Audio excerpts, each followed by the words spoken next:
이 시간에 함께 말씀 보시겠습니다. 요한복음 6장 1절에서 13절입니다. 그 후에 예수께서 디베랴의 갈릴리 바다 건너편으로 가시매 큰 무리가 따르니 이는 병자들에게 행하시는 표적을 보았음이로라. 예수께서 산에 오르사 제자들과 함께 거기 앉으시니 마침 유대인의 명절인 유월절이 가까운지라. 예수께서 눈을 들어 큰 무리가 자기에게로 오는 것을 보시고 빌립에게 이르시되 우리가 어디서 떡을 사서 이 사람들을 먹이겠느냐 하시니 이렇게 말씀하심은 신이 어떻게 하실지를 아시고 빌립을 시험하고자 하심이라. 빌립이 대답하되 각 사람에게 조금씩 받게 할지라도 200데나리온의 떡이 부족하리이다. 제자 중 하나 곧 시몬 베드로의 형제 안드레가 예수께 여짜오되 여기 한 아이가 있어 보리떡 5개와 물고기 2마리를 가지고 있나이다. 그러나 그것이 이 많은 사람에게 얼마나 되겠사옵나이까. 예수께서 이르시되 이 사람들로 함께 하라 하시니 그곳에 잔디가 많은지라 사람들이 앉으니 수가 5,000명쯤 되더라. 예수께서 떡을 가져 축사하신 후에 앉아있는 자들에게 나눠주시고 물고기도 그렇게 그들의 원대로 주시니라. 그들이 배부른 후에 예수께서 제자들에게 이르시되 남은 조각을 거두고 버리는 것이 없게 하라 하시므로 이에 거두니 보리떡 5개로 먹고 남은 조각이 12바구니에 찼더라. 이런 말씀을 가지고 우리가 어디서 떡을 사서 라는 제목으로 말씀을 나누겠습니다. 잠시 기도하겠습니다.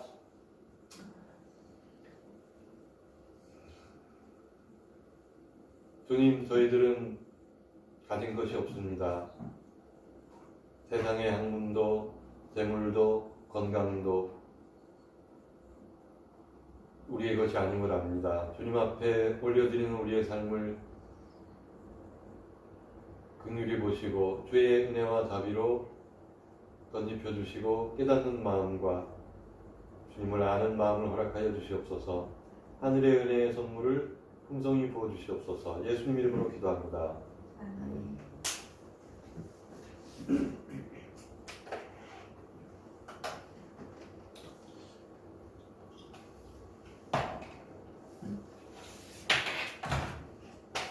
교회에 조금 다니신 분들은 오병이어 기적을 너무나도 잘 아실 겁니다. 광야에서 예수님이 보리떡 5개와 물고기 2마리를 가지고 5,000명을 먹이신 사건입니다.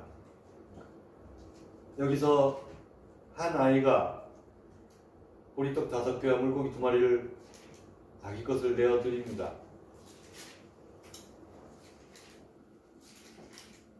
그리고 그 보리떡 5개라는 게 무슨 요즘 큰 식빵이나 피자 한 판처럼 큰 이런 게 아닙니다. 그냥 아이가 먹을 도시락이기 때문에 찹쌀떡만한 요만한 정도 아마 생각됩니다. 그래서 떡 5개, 물고기 2마리라고 해서 참치처럼 무슨 크다는 이런 게 아니라 그냥 애기가 먹을 거 2마리니까 그냥 자잘한 것 2마리를 넣었을 것으로 생각합니다.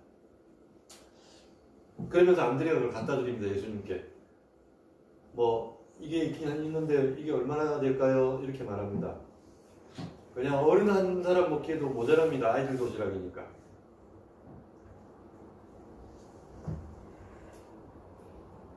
여기서 무슨 대단한 기적이 일어나리라고는 상상할 수가 없는 상황입니다.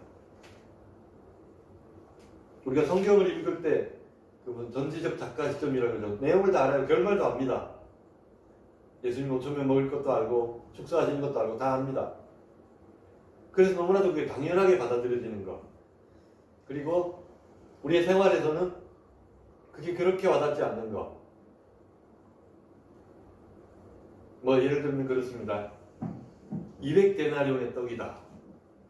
그러니까 요즘 새 번역 성경에는 데나리온이라는 말이 잘 모르니까 6개월치의 월급을 다 갖다 부어도 이 5,000명 되는 사람을 먹이기에는 부족합니다. 이렇게 말합니다. 당시의 숫자는 장정들만 세기 때문에 아이들, 여자, 노인 합치면 10,000명은 넘을 것으로 생각합니다. 10,000명분의 식사를 준비해야 되는 상황입니다. 그런데 예수님은 우리가 어디서 떡을 사서 이 사람들을 먹이겠느냐? 살 돈도 없고 요즘처럼 대량 생산이 가능한 시기에도 10,000명분이라 그러면 뭐 10,000명 치우고 5,000명이라 합시다. 5,000명분 식사를 준비한다 그러면 어디 편의점이나 슈퍼마켓 정도 가지고는 감당이 안 되는 분량입니다. 아예 불가능한 얘기입니다. 그런데 이제 현실적인 관점에서 보면 그래요. 현실적인 관점에서는 불가능한 얘기지만 예수님이시니까, 하나님 아들이시니까 가능하다는 관점에서 보면 성경에 예들이 있죠. 60만 명이나 되는 이스라엘 백성들을 광야에서 하나님이 40년을 먹이십니다. 한 끼가 아니라 아침, 점심, 저녁. 그래서 토요일 날에는 이틀분의 것을 거두게 하셔서 금요일이구나. 거기는 안식일 토요일이니까 토요일은 안식하고 다시 월요일 날. 좀 헷갈립니다. 어쨌든 안식일이 지나고서는 또 하루분. 이런 식으로 40년을 먹이신 분입니다. 하나님. 농사를 지은 것도 아니고 음식을 산 것도 아니고 가능하다는 얘기죠. 그런데 문제는 그거는 성경 얘기고 그거는 모세 시대 얘기고 지금 이 자리에서 나의 삶에 이것이 가능한가라고 저는 예수님이 빌립에게 질문했다고 생각합니다. 빌립이 그런데 믿음으로 반응했느냐라면 별로 안 그런 것 같습니다. 보면 빌립을 시험하셨다 이런 얘기가 나와요. 빌립을 시험하고자 하심이라. 빌립에게서 뭔가 좀 긍정적이고 믿음의 대답을 원하셨던 것 같아요. 시험이라 그러면 머릿속에 몇 가지 생각이 듭니다. 예수님은 하나님이신데 시험을 안 하시죠. 마귀가 사람을 시험하는 것은 뭐 하는 역할입니까? 실족시키려고, 망하게 하려고. 예수님은 하나님이시니까 그렇게는 아닌 것 같아요. 그럼 이 시험은 뭐냐? 그러면 아브라함으로 거슬러 올라갑니다. 하나님이 아브라함의 믿음을 테스트해 봅니다. 시험을 해보는데 어떻게 합니까? 아들을 드리는 이 테스트에 합격이 돼가지고 믿음의 조상이 됩니다. 그래서 하나님이 주시는 시험은 한 단계 믿음을 업그레이드 시키는 겁니다. 욥도 보세요. 욥이 막 고난을 당했지만 마지막엔 어떻게 됩니까? 잘 됐지 않습니까? 고난 후에 좋은 거 주시려고 하는 겁니다. 그런데 빌립이 오늘 시험에는 빌립 얘기가 여기서 끝나버립니다. 다 뒤에 얘기가 없어요. 그래서 빌립에 대해서 조금 생각을 해봤습니다. 빌립이 어떤 사람인가 보니까 여러 가지 얘기가 나오더라고요. 나다나엘을 전도한 사람입니다. 빌립은 베세다 출신입니다. 베세다 출신인데 안드레와 베드로와 두 사람은 형제죠. 세 사람이 베세다 출신입니다. 요 사람들이 동양 사람이랑 친하게 지냅니다. 헬라인들이 와서 예수님 좀 만나게 해주세요. 그러니까 빌립이 안드레한테 말하고 안드레는 빌립과 같이 예수님한테 말하고 해가지고 그 사람들을 예수님께 소개합니다. 빌립하고 안드레는 꽤나 친한 것 같아요. 안드레는 또 어떤 사람입니까? 베드로를 전도한 사람입니다. 그리고 또 빌립에 대한 기록이 요한복음에만 있더라고요. 요한복음에 나다나엘 사건도 그러고 헬라인 사건도 그러고 오병이어 사건도 그러고 마지막으로 빌립이 언급되는 게 뭐냐면 그거예요. 예수님 아버지를 보여주세요. 그러면 족하겠나이다. 내 눈으로 봐야 된다. 눈으로 봐야 믿어지겠다 이 말을 합니다. 이걸로 밀어봐서 빌립은 어떤 사람입니까? 굉장히 증거제일주의의 사람. 나다나엘이 막 이런 얘기합니다. 무슨 나사렛에서 무슨 선한 것이 날 수 있느냐 그러니까 와보라. 눈으로 봐야 되는 사람입니다. 도마과 같아요. 눈으로 봐야 되는 사람. 그냥 와봐. 무슨 탁성공론하지 말고 행동주의, 실용주의 그런 사람인 것 같아요. 그러니까 그 빌립의 성향을 너무나도 잘 아시니까 예수님이 어떻게 해야 이 사람들을 먹이겠나 하니까 대뜸 이 대답이 나올 걸 아마 짐작을 하셨을 거예요. 이 사람은 눈에 보이는 거, 계산 이런 세상 물정 돌아가는 게 빠른 사람이니까 계산이 착 나올 줄 알았는데 아니야 다를까. 그럼 200데나리온에 해도 모자랍니다. 그 말합니다. 그런데 이 빌립의 대답이 무슨 소망이 있습니까? 모자라는 거 누가 모릅니까? 돈도 없고 사 먹을 데도 없고 그렇게 5,000명, 10,000명씩 모일 만한 무슨 음식 공장이 어디 있는 것도 아니고 답이 없는 상황이라는 걸 누구라도 다 잘 압니다. 그런데 문제는 빌립은 불가능을 말했다는 것입니다. 아유, 안 됩니다. 그런 생각 하덜락 마시고 그냥 막 대충 흩어보냅시다. 이 뒤에 말은 안 했지만 그런 뜻이 아니었을까 싶어요. 그런데 안드레는 약간 관점이 다릅니다. 뭔가를 들고 와요. 아까 말씀드린 아이도시락. 요만한, 요즘으로 치면은 뭐 키티가 그려졌는지 뭐 짱구가 그려졌는지 모르겠지만 덮개를 딱 열면서 여기 애기 도시락이 있습니다. 맥도날드 가니까 그 애기들용 햄버거를 팔더라고요. 아기들용 조그만 거. 주스도 뭐 우유 같은 거 넣어주고 조그만 거 내면서 여기 뭐 하나 있긴 있는데 이거 뭐 코끼리 비스켓이죠. 뭐 되겠습니까? 안드레가 두 마리가 있는데 아이고 이거 뭐 얼마나 되겠습니까? 제가 이제 그래서 얼마나 되겠사옵나이까를 보니까 번역이 여러 가지가 나오는데 나딨나 이게 나오더라고요. 충분치가 않다. 나중에 보니까 저희 원대로 주시다. 그리고 먹고 만족한 후에 막 이렇게 나와요. 예수님은 그 대답을 하시고 싶은 것 같아요. 안드레는 아이고 이거는 뭐 택도 없습니다. 부족합니다. 그러니까 안 부족해. 충분해. 그 말씀을 하시고 싶었던 것 같아요. 그래서 빌립과 안드레는 믿음의 색깔이 조금 다르지만 결론은 똑같습니다. 빌립도 계산해보니까 안 돼요. 안드레는 뭐 이렇게 들고 오긴 왔는데 그나마 행동을 하긴 했는데 역시 안 됩니다. 안 될 것 같아요. 딱히 무슨 답이 있겠습니까? 그 말을 합니다. 그런데 예수님은 뭐라고 하십니까? 대뜸 얼마나 되겠사옵나이까 이 말이 끝나자마자 함께 하라. 왜 이런 말씀 하실까요? 앞에 가면 답이 있습니다. 빌립에게 이렇게 말씀하시면 친히 어떻게 하실지를 아시고 다 알고 계셨단 말이에요. 5,000명을 먹일 것도 빌립이 이런 대답을 할 것도 안드레가 아이에게서 도시락을 가지고 그거 모르셨겠어요? 하나님이신데 다 알아요. 청사진이 딱 그려져 있는 겁니다. 그런데 왜 이렇게 할까요? 우리를 위해서입니다. 너희는 어떤 반응을 보이느냐 이겁니다. 어려움이 닥칩니다. 삶에. 그리고 내가 해결할 수 없습니다. 빌립처럼 계산해보니까 답이 안 나와. 주님 안 되겠어요. 또 뭐 안드레처럼 뭐라도 끌고 오는데 부산말로 택도 없습니다. 경상도 말이죠. 안 되겠, 답이 안 나옵니다. 딱 그렇게 하는데 한 예수님께서는 함께 하라.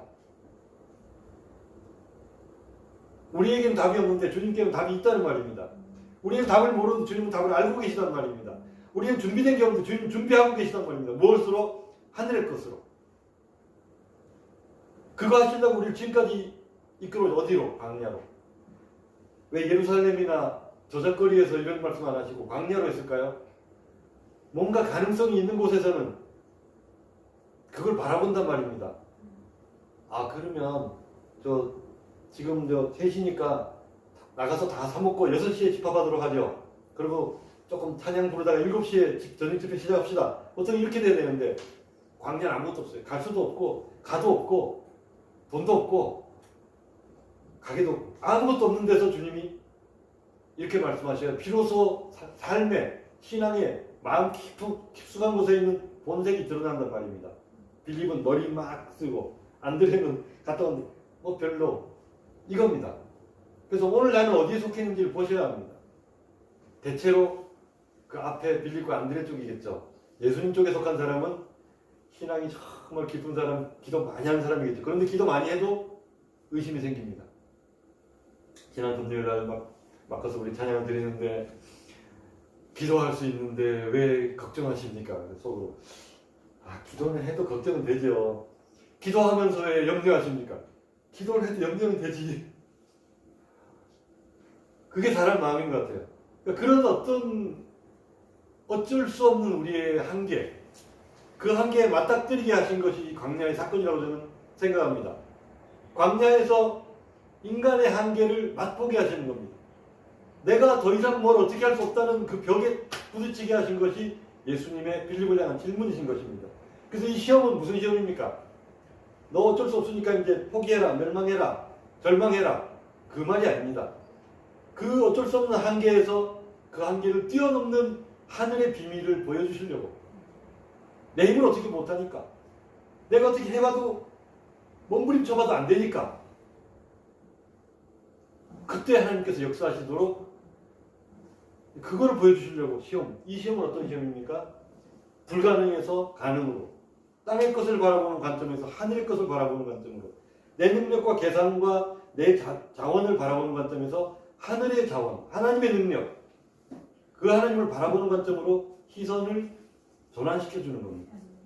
그래서 오늘 우리를 부르십니다. 되겠나? 안 될 것 같습니다. 뭐 있나? 조금 있는데 택도 없습니다. 나 있나? 근데 주님 보실 때 없습니까? 충분해. 그거면 돼. 그러면 뭐 예수님이 뭐 그 도시락 가지고 한 게 처음입니까? 사르밧 과부에게 하시죠. 기름에 통 조금, 기름 조금, 밀가루 조금. 그거 가지고 6년이 다 지나도록 3년이 다 되도록 엘리야를 먹이셨습니다. 구약이 이미 하셨잖아요. 떡 20개로, 보리떡 20개로 100명의 사람이 먹은 전례가 있습니다. 엘리사의 선지학교. 그러니까 성경에 수많은 전례들이 있지만 빌립 이런 사람들이 성경 모릅니까? 다 알아요. 다 알지만 그건 그때 일이고 나는 아니야. 내가 기도는 하지만 내 삶에는 안 일어날 거야. 이게 뭡니까? 뿌리 깊은 불신. 그것은 우리의 원죄와 관련되어 있습니다. 불신은 죄와 관련되어 있고 믿음은 하나님과 관련되어 있죠. 그래서 그렇게 합니다. 좀 해주소 죽겠습니다 라고 해놓고 해줄까 그러면 에이 이거 뭐 되겠습니까? 이러는 겁니다 이제. 그러니까 좀 황당하죠. 하나님도 뭐 해주세요. 그래 해줄게 하는데 가는 거예요. 해보려면 뭐 이게 이제 못 믿는 거 못 믿는 거. 이거를 하나님이 안타까이 여기셔서 빌립도 보여주시고 안드레도 보여주시고 하면서 우리에게 믿음을 요구하시는 겁니다.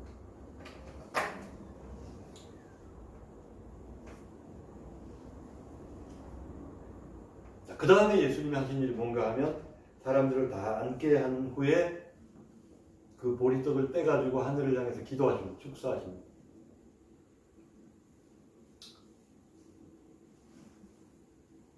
제가 이제 자리라는 말을 한번 써보겠어요. 자리. 앉아있는 곳. 섰든 앉았든 내가 어디에 있는지. 빌립의 자리는 어떤 자리입니까? 인간적인 계산의 자리. 안드레는 무엇입니까? 안드레는 불가능하다고 포기하는 자리. 예수님의 자리 어떤 자리입니까? 앉게 하라. 믿음의 자리입니다. 믿음의 자리에서 어디로 나갑니까? 기도로 나아갑니다. 그래서 오늘 우리를 기도의 자리로 초대하시는 겁니다. 기도의 자리로 나와라. 그리고 의심치 말고 믿기만 하라. 꼭 이렇게 말씀을 하십니다. 우리는 그런 생각 많이 하죠. 아이고 지금까지 내가 해온 거 안이 있는데 아이고 내가 뭐 이래저래 해서 항상 인과응보의 법칙에 탁 붙들려 있는 것 같아요. 빌립이 그거죠. 200데나리온 떡이 있어야 되고 그 돈은 있어도 살 데가 없고 결론은 답 없습니다. 이 인과응보의 법칙에 딱 매있기 때문에 내가 평소에 기도를 별로 안 했으니까 주님이 내 기도는 안 들으실 거야. 내가 기도를 정말 40일 금식을 하고 막 철야를 하고 이렇게 해야 되는데 그렇게 안 했으니까 아마 안 들어주실 것 같아. 지금 내가 아무리 살펴봐도 답은 안 나오니까 주님도 역시 답이 없으실 거야. 자꾸 주님을 우리의 안에 가두는 것 같아. 주님께서 그러시는 겁니다. 할 수 있느냐 없느냐 한번 보자. 할 수 있거든이 무슨 말이냐. 믿는 자에게는 뭐합니까? 능치 못할 일이 없느니라. 라고 우리에게 지금 손을 딱 내미시는 겁니다. 한번 해볼래? 라고 하시는데 우리는 보통 그러죠. 아마 튀어서 뭐 모세나 하고 예수님이나 하고 바울이나 하는 저는 아닙니다. 이게 우리의 마음입니다. 우리의 믿음입니다. 빌립도 그런 것 같아요. 빌립도 그거는 뭐 그 모세 때 광야 때 얘기지 뭐 엘리야 때 얘기지. 그래서 주님께서 오늘 이 시간 나에게 이 오병이어 사건을 통해서 여러분 광야 모세 멀잖아요. 엘리야도 꽤나 멉니다. 예수님 때는 그나마 좀 신약이 가깝지 않습니까? 우리를 향해서 너도 불가능을 위해서 한번 기도해 볼래? 불가능해 보이는 일에 대해서 가능케 되도록 기도해 볼래? 라고 물어보십니다. 기도하다 보면 벽에 막 부딪힙니다. 재정 문제, 건강 문제, 또 영혼 구원 문제, 또 뭐 가족들 문제, 자녀들 문제, 배우자 문제 막 생각하면 늘 답이 없어요. 우리에게 답이 없습니다. 이게 원래 맞아요. 답이 없는 게 맞습니다. 답이 있으면 제가 하는 되죠. 답이 없는 게 맞는데 그 절망의 자리, 해결이 안 되는 자리, 불가능의 자리에서 주님은 우리를 어떻게 하시기 원합니까? 믿음의 자리로 끌어내시기 원하는 겁니다.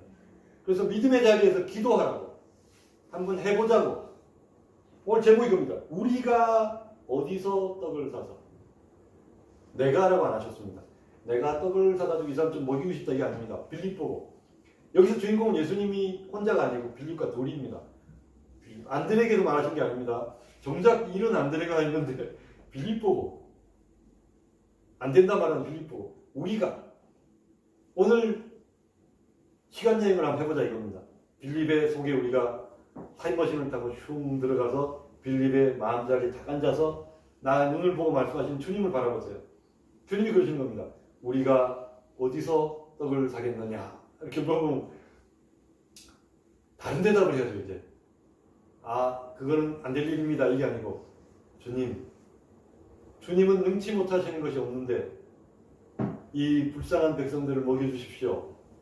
주님은 능치 못하시는 것이 없으니까 내 삶을 좀 바꿔주십시오. 주님은 모든 것이 가능하시고 전능하신 하나님이시니까 나의 가정에, 교회에 뭔가 큰 일을 이루어 주십시오 라고 청할 수 있는 것입니다. 예수님의 기적이 그 시대에만 끝났으면 왜 믿어요? 그냥 마음 어려울 때 가서 하소연이나 하려고?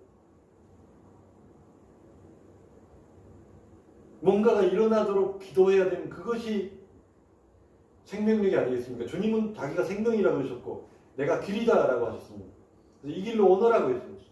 그 길로 한번 가보시지 않으실래요? 그 앞에 한번 기도해 보시지 않겠습니까? 그 발 앞에 엎드려서 그 백부장의 기도 안 오셔도 됩니다. 그냥 말씀만 하옵소서. 이런 기도를 주님께서 들으시고 싶은가 봐요. 들으시고 싶어서 우리에게 한번 기도의 자리로 나와보자 이렇게 말씀하시는 것 같습니다. 그리고 다 먹고 배부르게 막 한 다음에 남는 것을 거두라. 저는 이거 증거라고 생각합니다. 먹고 끝났으면 뭐 먹였는 값지 뭐 신화처럼 단군 신화 뭐 이런 거 있지 않습니까? 옛날 얘기처럼 두레박을 타고 뭐 하늘로 올라가고 뭐 데크가 콩나무가 뭐 이런 것처럼 그냥 얘기 같은데 12바구니가 남았다고 증거를 딱 세워놓은. 그래서 이걸 누가 폄훼하거나 부인하지 못하도록. 자유주의 신학자들이 어떻게 이걸 바꿨는지 아십니까? 홍해를 지났는데 얕은 곳으로 건넜다. 갈 데가 많아가지고 그거 꼭 물 사이로 지난 것처럼 보였다. 홍해 기적을 그런 식으로 과학적으로 작업합니다. 어떤 애기가 도시락을 내놓으니까 나머지 사람들 부끄러워가지고 주섬주섬 내놔가지고 나눠 먹었는데 그게 다 먹고 5,000명 먹었다. 하나님의 전능하심을 자꾸 거절하려고. 에이 뭐 하나님이 무슨 뭐 떡이 무슨 뻥튀기가 되나? 순 거짓말 같은 소리 하고 있네. 이렇게 말하는 겁니다. 근데 그거는 빌립의 소리, 인간의 소리. 안드레처럼 이거 택도 없습니다. 이 말입니다. 그러니까 주님께서는 믿음의 소리, 기도의 소리. 기도 자리로 나와서 주님의 옷자락을 붙들기 원하십니다. 이 시간에 한번 다 같이 기도합시다. 주님의 옷자락을 붙들고 나에게 불가능이 있습니다. 주님 이것을 가능케 바꿔주세요. 세상의 일로 내가 생각할 때는 어렵습니다. 그런데 주님은 하실 수 있잖아요. 도와주세요. 그거 붙드는 거, 그거를 원하시는 것 같아요. 한번 같이 이 성경 기도하고 축도로 예배를 마치겠습니다. 기도하겠습니다.